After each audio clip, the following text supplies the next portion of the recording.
Buenos días, hermanos. Me gustaría invitaros a abrir vuestras Biblias en la segunda carta de Pablo a Timoteo, que sabéis que hemos estado meditando en ella estos días, excepto la semana pasada que fue Domingo de Resurrección. Y os invito a que abráis 2 Timoteo capítulo 3 y vamos a leer los versículos del 1 al 11. Antes quisiera dar las gracias tanto al grupo de alabanza por los cánticos que nos han invitado a cantar, porque me va muy bien para introducir el tema, y también por la lectura que ha hecho Toñi de Romanos. 2 Timoteo, capítulo 3, versículos del 1 al 11. Ahora bien, ten en cuenta que en los últimos días vendrán tiempos difíciles.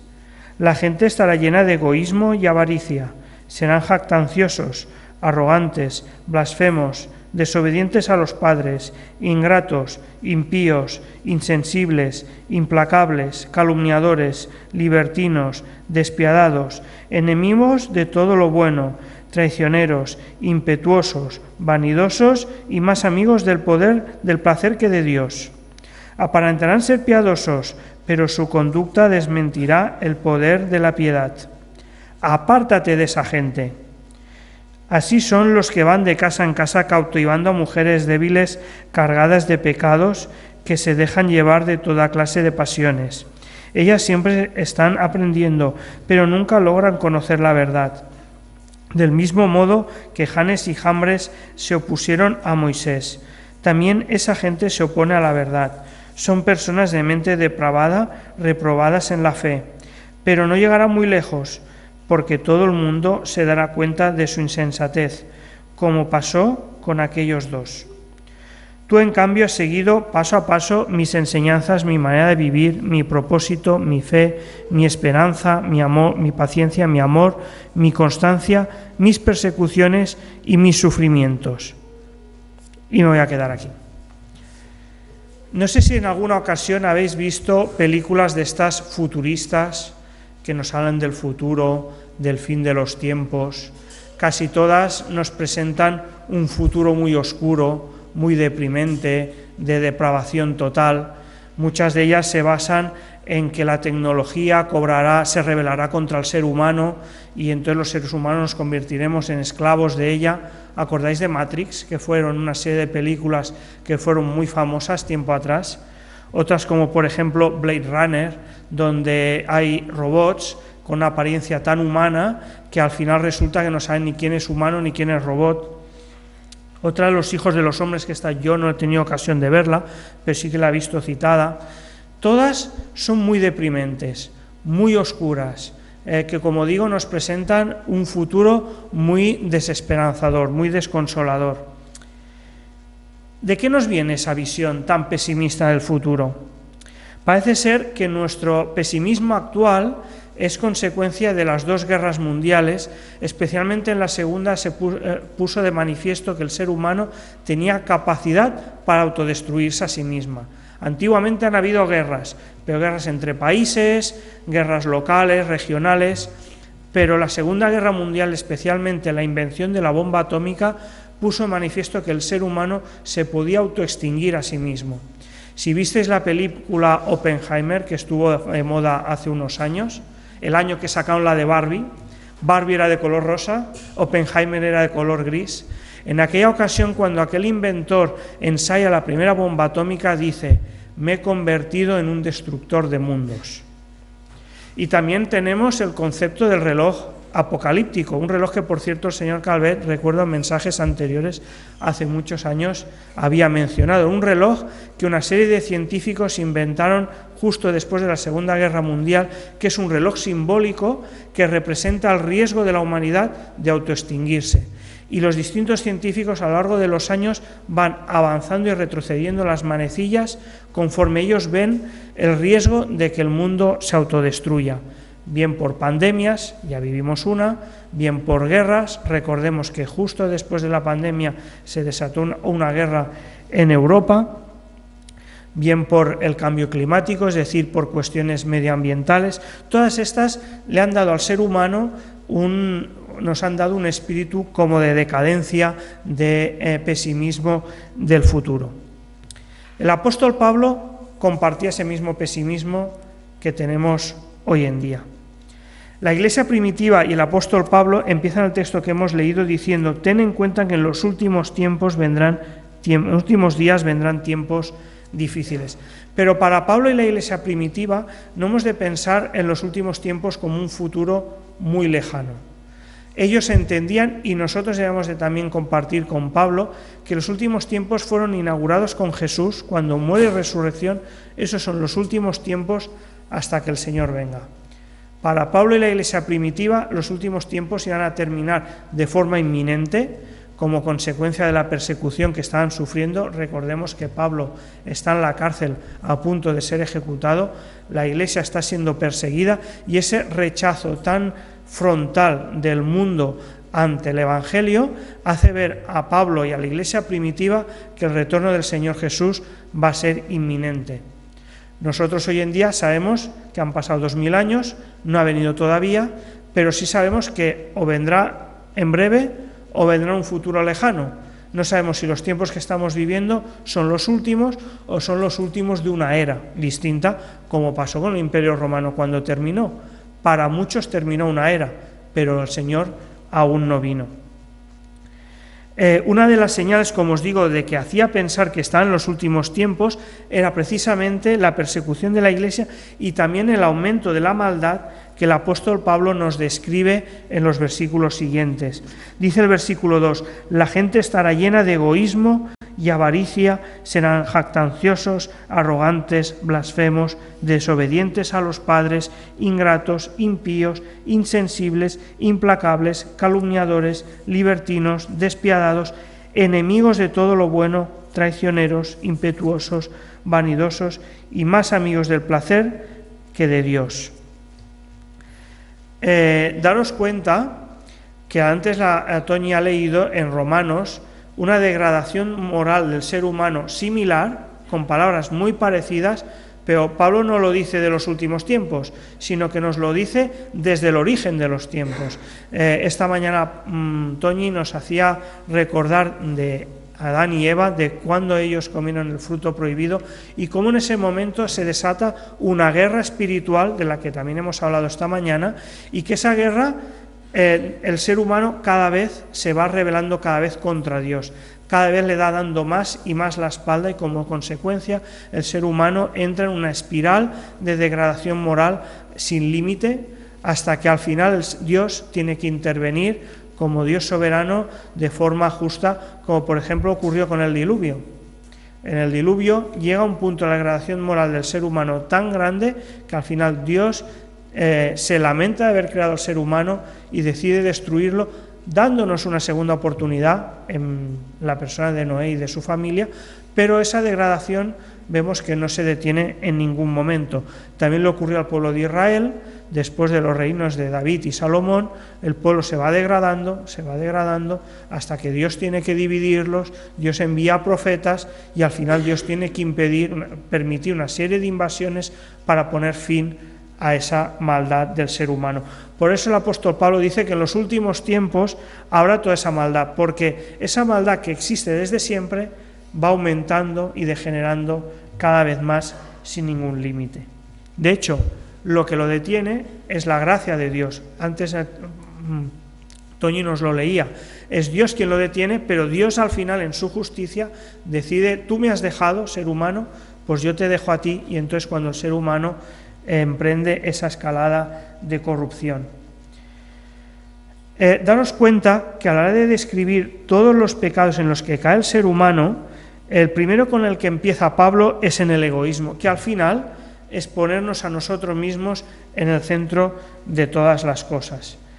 Ese primer pecado es de desplazar a Dios y ponernos a nosotros mismos en el centro de nuestra vida, es el que abre, digamos, la veda, la cadena o el proceso de degradación moral del ser humano. Y antes Toñi ha leído algo parecido en Romanos, como los seres humanos se enorgullecen de sí mismos, deciden dar la espalda a Dios, se hacen sabios a sí mismos, y entonces empieza esa escalada, esa degradación moral del ser humano.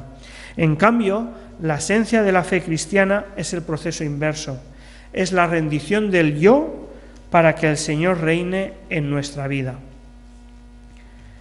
Cuando desplazamos al Señor del centro de nuestra vida, se hace cada vez más imposible la obediencia a Dios y la solidaridad entre las personas. Y se abre la puerta a pecados que afectan todas las relaciones de nuestra vida. Por ejemplo, se nos menciona en el texto que hemos leído pecados que afectan nuestra relación con Dios, como por ejemplo la blasfemia, que no es más que hablar de Dios de forma irreverente. Cuando el ser humano cree que no necesita a Dios, es cuando se decide a burlarse de él. El texto de Romanos se nos dice que el ser humano ha cogido figuras de cosas de la humanidad y las ha convertido en ídolos, es decir, que hemos sustituido a Dios por otras cosas. Eso es una ofensa, una blasfemia contra Dios. Otros pecados que nos menciona Pablo en Timoteo se relacionan con nuestra relación con el prójimo. Por ejemplo, la desobediencia a los padres, que no es más que la rebelión contra la autoridad. La de los padres es la primera y la más cercana, pero a la que empezamos a desobedecer los padres y a deshonrarlos, entonces se pierde la autoridad del maestro, la autoridad de los gobernantes, y entonces la humanidad deja de funcionar como una sociedad organizada. La calumnia o la ingratitud también afectan nuestra relación con el ser humano. Si a una persona le robas algo, pues a lo mejor esa persona puede recuperarse, pero si destruyes su reputación, muchas veces es muy difícil de recuperarla. Y otros pecados de los que hace referencia Pablo se refieren a nosotros mismos como personas, como por ejemplo la avaricia. Cuando quitamos a Dios de nuestras vidas, muchas veces lo sustituimos con otros dioses, como por ejemplo la riqueza, y entonces nos convertimos en esclavos y dependientes de esa riqueza que nos esclaviza. O por ejemplo el amor por los placeres de este mundo, que nos lleva a satisfacerlos de forma que perjudica nuestra vida, de forma espiritual, emocional o física incluso.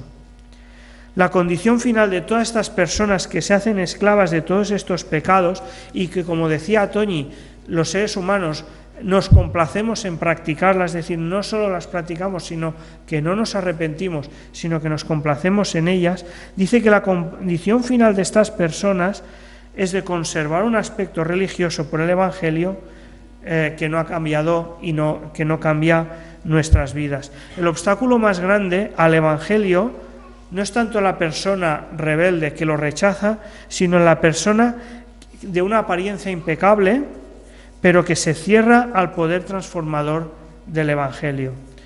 Estos días en Semana Santa, ¿quién no habrá visto alguna película relacionada con la historia de Jesús, de su muerte, de su resurrección, o esta que se ha publicado ahora en el cine, relacionada con la serie esta que está de moda, de Chosen? ¿Quién se opone más a Jesús, a su obra? Pues precisamente los líderes religiosos de su época, aquellos que tenían apariencia de santidad y que rechazaban, por tanto, el Evangelio porque consideraban que no lo necesitaba. Por eso, hermanos, me gustaría advertir sobre esta lista de pecados, porque uno fácilmente tiende a pensar que son pecados relacionados con otras personas del mundo, pero yo me atrevo a decir que cuando Pablo escribe esto advierte de ciertas personas que están dentro de la Iglesia pero que no han aceptado el Evangelio y por lo tanto tienen una apariencia de piedad y por lo tanto son víctimas de estos pecados, no porque los cometamos de vez en cuando, nos arrepintamos y nos esforcemos por seguir al Señor, sino porque a veces hay personas que están atrapadas en estos pecados y, como decía Toñi, se sienten orgullosos de ellos y por tanto estas personas el Evangelio no los ha transformado. A lo largo de esta carta, Pablo nos ha mencionado una serie de personas que parecían formar parte de la Iglesia, sin embargo, a la que hay persecución o a la mínima dificultad se apartan, demostrando que el Evangelio realmente no los había transformado. A continuación nos habla los versículos 6 y 7, nos dice: así son los que van de casa en casa cautivando a mujeres débiles, cargadas de pecados, que se dejan llevar de toda clase de pasiones. Ellas siempre están aprendiendo, pero nunca logran conocer la verdad. ¿A qué se está refiriendo Pablo? Pues mirad, en aquel tiempo el mundo pagano tenía a las mujeres sometidas de una forma tal que no tenían acceso a nada ni derecho a nada. En cambio el Evangelio, en contra de lo que a veces se piensa que es un Evangelio machista, no lo es porque le dio a las mujeres una dignidad, digamos, muy superior a la que tenían en aquella época. ¿Qué ocurre? Que toda una serie de mujeres pueden acceder en aquel tiempo a una serie de personas, esas mismas personas que son víctimas de estos pecados, que están agarradas a esos pecados y que tienen apariencia de piedad, podían acceder a esas casas y cautivar a esas mujeres y engañarlas. Hoy en día no hace falta que seamos mujeres, hombres como mujeres, tenemos acceso a un montón de información, especialmente a través de las redes, y eso hace que las personas a veces nos creamos expertos en todo. Hemos visto un vídeo y ya sabemos de ese tema. No sé si habéis visto estos días una imagen que circula por internet, dice, ahora se van los expertos en aranceles y ahora entran los expertos en sucesiones papales. Ahora todo el mundo se ha hecho experto en sucesión papal y tiene idea de cómo el futuro papa debería de ser o no debería de ser. De cualquier tema, ¿os acordáis la pandemia? Todo el mundo era experto en pandemias y de pronto nos volvimos expertos en política internacional, todo el mundo sabía de la guerra de Rusia. También nos pasa con el Evangelio. Recuerdo cuando estudié en la escuela bíblica, había una persona que no formaba parte de ninguna iglesia, y lo decía abiertamente, yo no formo parte de ninguna iglesia. Yo me conecto a internet, escucho mensajes y esa es mi formación. No sé qué fue de esta persona, desapareció un poco tiempo, pero desde luego eso no es nada recomendable. A lo largo de toda esta carta se nos exhorta y se nos sigue exhortando a formarnos a través de la palabra, y yo añadiría la invitación de usar cuantos instrumentos nos ofrezca la Iglesia, porque la Iglesia ofrece instrumentos para nuestra formación que sabemos que son sabios y que son sanos y correctos. Finalmente, la Escritura, el texto de Pablo, nos dice, del mismo modo que Janes y Jambres se opusieron a Moisés, también esa gente se opone a la verdad. Son personas de mente depravada, reprobadas en la fe, pero no llegará muy lejos, porque todo el mundo se dará cuenta de su insensatez, como pasó con aquellos dos. ¿Quiénes eran Janes y Jambres? Muchos de nosotros recordaremos la historia cuando Moisés se presenta ante Faraón y le pide que libere a los israelitas porque así el Señor, Jehová, así lo ha mandado. Y entonces Faraón les pide una señal para que demuestren Moisés y Aarón que ellos vienen de parte de Dios. Y ellos lanzan la vara y esas varas se convierten en serpiente. Y dice el texto en Éxodo que Faraón llamó a una serie de magos y hechiceros e imitaron lo mismo. Y después, cuando Dios envía una serie de plagas, las primeras especialmente fueron imitadas también por esos magos y hechiceros. La Biblia no nos dice cómo se llaman esos magos. Pero ¿qué sucede? Que en el tiempo, cuando termina el Antiguo Testamento y empieza el Nuevo, los judíos desarrollan toda una serie de literatura que básicamente lo que hacen es ilustrar y añadir detalles a todas estas historias. Cuando la Biblia nos habla de los magos de Belén, y yo os digo que uno se llama Melchor, Gaspar y Baltasar, todos sabemos que en la Biblia no lo dice, pero la tradición pues les ha puesto esos nombres. Y entonces si yo os menciono esos nombres, aunque vosotros sabéis que los magos no se llamaban así, vosotros rápidamente los identificáis, porque formamos parte de nuestra cultura y los conocemos. Pues eso ocurrió en ese tiempo. Aquellos magos que se opusieron a Moisés y que por lo tanto se opusieron a la voluntad de Dios de liberar a su pueblo con engaños, haciendo milagros que eran falsos, que eran imitaciones, la tradición les puso unos nombres que la gente que había recibido la enseñanza judía, como Timoteo a través de su madre y de su abuela, pues los conocían. De manera que igual que Melchor, Gaspar y Baltasar para nosotros representan los reyes, Janes y Jambres eran símbolo de engañación, de falsedad, de gente que se opone a la voluntad de Dios, y por eso Pablo los utiliza de manera que Timoteo y cualquier judío de aquel tiempo que fuera creyente los podía conocer. Por tanto, Pablo le está advirtiendo que esas personas que están enganchadas en esos pecados, que no se arrepienten de ellos, que tienen apariencia de verdad, que engañan a mujeres incautas de aquella época, que hoy en día nos pueden engañar a todos, y que se les simboliza con esos nombres, Pablo le exhorta gravemente a Pablo diciéndole: apártate de esa gente, aléjate de ellos, no te dejes influenciar por ellos. Alguien como Timoteo, llamado al ministerio del Señor, debe tener muy en cuenta esa advertencia, y nosotros todavía hoy, porque si nos dejamos enredar, nos dejamos llevar, nos arrastraremos y nos perderemos. Porque los malvados, hemos cantado antes el Salmo 1, que nos dice que el Salmo 1 dice que bendice a la persona que no sigue el consejo de los malvados y que por tanto se aparta y sigue el consejo de Pablo. Ni anda el camino, que no sigue el consejo de los malvados, ni andan el camino de los pecadores. Dice el Salmo 1, porque los malvados son como paja arrastrada por el viento y su camino lleva a la perdición. Pablo viene a decir lo mismo a Timoteo.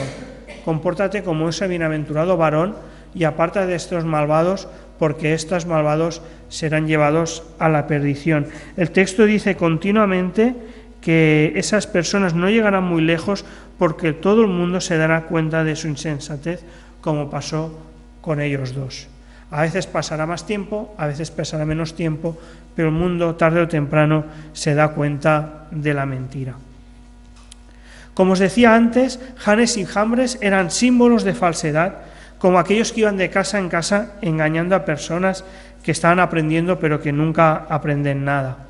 También Pablo hace referencia a personas que tienen apariencia de piedad, pero su conducta no es coherente. Y entonces yo me pregunto y os pregunto, ¿cómo se puede desenmascarar a esas personas? ¿Entrando en discusiones con ellas? Pablo en varias ocasiones ha aconsejado a Timoteo a no hacerlo. Pablo había advertido a Timoteo que no se metiera en discusiones. La mejor forma de vencer y desterrar lo falso es vivir de tal manera que el encanto y la gracia de la verdad estén a la vista de todos. La derrota del error depende no de la habilidad en hablar, en las controversias, sino en la demostración de un camino más excelente. Y eso es lo que Pablo le enseña, o lo recuerda, mejor dicho, a Timoteo en los versículos 10 a 11, que dicen lo siguiente: tú, en cambio, has seguido paso a paso mis enseñanzas, mi manera de vivir, mi propósito, mi fe, mi paciencia, mi amor, mi constancia, mis persecuciones y mis sufrimientos. Tú, Timoteo, has sido enseñado en esta forma de vivir, en este camino excelente. Te exhorto, te animo a que lo sigas tú también. Timoteo había aprendido de Pablo una forma de vida completamente distinta de aquellos engañadores. Pero Timoteo, no había aprendido las enseñanzas de Pablo de forma teórica, sino que Pablo le había enseñado a vivir una experiencia real. Vuestras traducciones dice que en cambio ha seguido mis pasos, mis enseñanzas, dice doctrina, es decir, Pablo le había enseñado a Timoteo la sana doctrina, pero había enseñado esa sana doctrina de una forma práctica y real en su día a día, en su vida continua. Esa es la diferencia, hermanos, entre un maestro de hoy en día y un maestro y un discípulo en la época de Pablo. Muchos maestros enseñan una teoría, una pizarra, pero Pablo, así como hizo Jesús en su momento, enseñaban de forma vivencial, viviendo el Evangelio de una forma práctica, de manera que uno aprendía la doctrina al mismo tiempo que aprendía la forma de ponerla en práctica. Además, Pablo había enseñado a Timoteo un propósito con el que vivir. Eso es algo que nos distingue muy bien a nosotros de las personas que antes Pablo ha descrito. ¿Por qué las personas se dejan llevar muchas veces por avaricia, por el orgullo, por la ingratitud?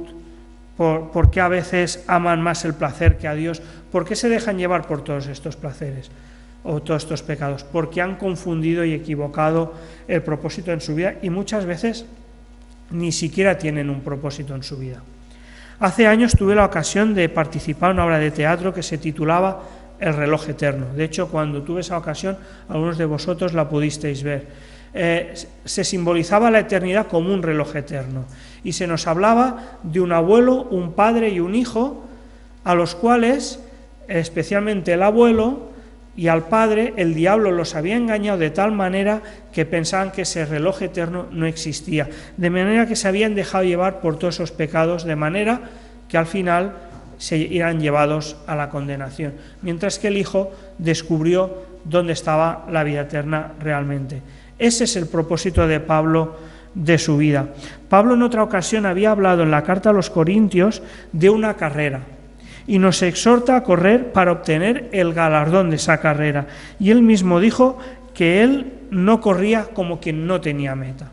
Él tenía una meta bien clara y eso era lo que le motivaba a seguir, a correr por ese camino más excelente en comparación con el camino de este mundo. Él no buscaba un galardón corruptible. En otras ocasiones se nos habla en la Biblia de unas carreras en las que los hombres compiten por una corona corruptible que se estropea en muy poco tiempo. En cambio, Pablo luchaba por un galardón incorruptible. Más adelante, en 2 Timoteo 4:8, dice: por lo demás me espera la corona de justicia que el Señor justo me otorgará en aquel día, y no solo a mí, sino también a todos los que con amor hayan esperado su venida. Esa meta, ese propósito era el que le permitía a Pablo andar por un camino más excelente que por el que camina el resto del mundo. Ahora bien, yo os pregunto, ¿en qué ancla se anclaba Pablo para poder vivir de esta forma?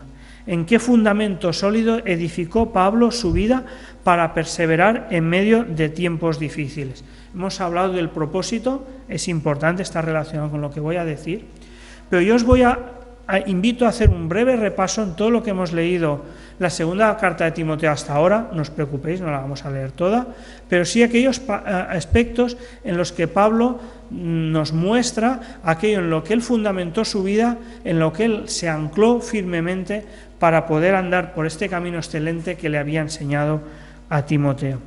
Al principio de la carta, capítulo 1, versículos 8-12, Pablo anima a soportar sufrimientos por el Evangelio. Y Pablo recuerda lo esencial del Evangelio en esa ocasión. Dice que Dios nos salvó y nos llamó a una vida santa, no por nuestras obras, sino por su propia determinación y gracia. Nos concedió esta gracia en Cristo antes del comienzo del tiempo. Y cuando el Señor Jesús vino, reveló esta salvación, destruyó la muerte. Esto recordamos la semana pasada y lo hemos cantado en el tiempo de alabanza. La resurrección de Jesús que permitió la destrucción de la muerte. Y sacó a la luz la vida incorruptible mediante el Evangelio. Es decir, una vida que es eterna, pero una vida a la que también se nos llama a vivirla de una forma santa. En el segundo capítulo, versículo 8, Pablo alienta a Timoteo a recordar, y a nosotros también, a recordar a Jesucristo, descendiente de David y levantado de entre los muertos. Es decir, una vez más hace referencia que se recuerde, que no se olvide de aquel que venció a la muerte. Todas estas personas que se dejan llevar por el pecado, como no tienen esperanza, entonces, como lo único que les queda en esta vida, ellos piensan, mira, vivo, que son 4 días, disfruto todo lo que puedo, que no pasa nada. Y desgraciadamente se pierde la vida eterna y también esta vida, porque esta vida que se nos ha descrito Pablo no es una vida sana ni correcta. En el segundo capítulo, versículo 1, Pablo nos insta a fortalecernos en la gracia que tenemos en Cristo, y eso significa precisamente sacar fuerzas en la salvación que nos ha sido otorgada por gracia. Precisamente esta mañana Toñi nos recordaba que el casco de la salvación implica proteger nuestros pensamientos, que son el origen de todos estos pecados que Pablo nos ha listado anteriormente. El casco de la salvación protege nuestros pensamientos frente a esa tentación que nos arrastra a seguir la corriente de este mundo. Pablo mismo no solo exhorta a Timoteo a hacer todo esto, sino que él mismo es un ejemplo de cómo fijó su vida o afirmó su vida en el principio, en el fundamento del Evangelio. Dice que Pablo no se avergüenza a pesar de sus sufrimientos, porque sabe en quién ha creído y está seguro del poder del Señor para guardar su salvación. Como él está convencido, seguro de su salvación, porque el guardián de esa salvación es el Señor, y esa seguridad, esa confianza le permite mantenerse firme. Y en el capítulo 2, versículo 18, dice que a pesar de una serie de personas que se han desviado de la verdad, trastornando la fe de algunos, Pablo confía en el fundamento sólido de Dios, sellado en estos dos principios, y dice: el Señor conoce a los suyos, por lo tanto nuestra salvación está guardada en Cristo. Y segundo, que se aparte de la maldad todo el que invoca el nombre del Señor. Todo aquel que verdaderamente se considera salvo y que considera y que tiene la confianza de que el Señor está guardando la salvación, tiene la responsabilidad de vivir el camino que Pablo le había enseñado a Timoteo. En resumen, Pablo nos alienta fervientemente por medio de su ejemplo a fortalecernos en la promesa segura de la salvación que Jesús nos ofrece por gracia, y a responder al llamado que él mismo Jesús nos hace vivir una vida apartada de la maldad. Ese es el fundamento firme y seguro que nos puede permitir andar el camino más excelente de Pablo, que Pablo le enseñó a Timoteo, y no dejarnos arrastrar por la corriente de este mundo. En conclusión, Pablo nos advierte de la degradación moral de nuestro mundo. Las películas que he hecho mención creo que dan fe de que la propia humanidad es consciente de esa degradación, no es solo un pensamiento de Pablo ni una idea cristiana, solamente que la Biblia nos enseña un mejor camino de salvación, nos da una esperanza que el mundo no tiene, y además Pablo nos alienta a alejarnos de este comportamiento. Además nos da una alternativa a vivir una vida basada en su ejemplo y con un propósito eterno, y nos llama a ser como aquel hombre bienaventurado del Salmo 1, que no se deja influenciar por la maldad. Pablo también nos muestra que el fundamento sólido para vivir la vida digna de nuestro llamamiento es el Evangelio del Señor Jesucristo. Una vez más, insisto, la resurrección del Señor Jesús y la promesa que tenemos garantizada en Él es la mejor ancla, esa esperanza, la mejor ancla para vivir esa vida que se nos ha llamado. Por tanto, hermanos, que el Señor nos dé sabiduría para discernir los tiempos que nos ha tocado vivir, valentía para alejarnos y apartarnos de ese estilo de vida y andar el camino que el Señor nos ha llamado, y que el Señor nos dé la gracia para vivir de tal manera que nuestra vida sea un testimonio vivo de la verdad del Evangelio. Amén.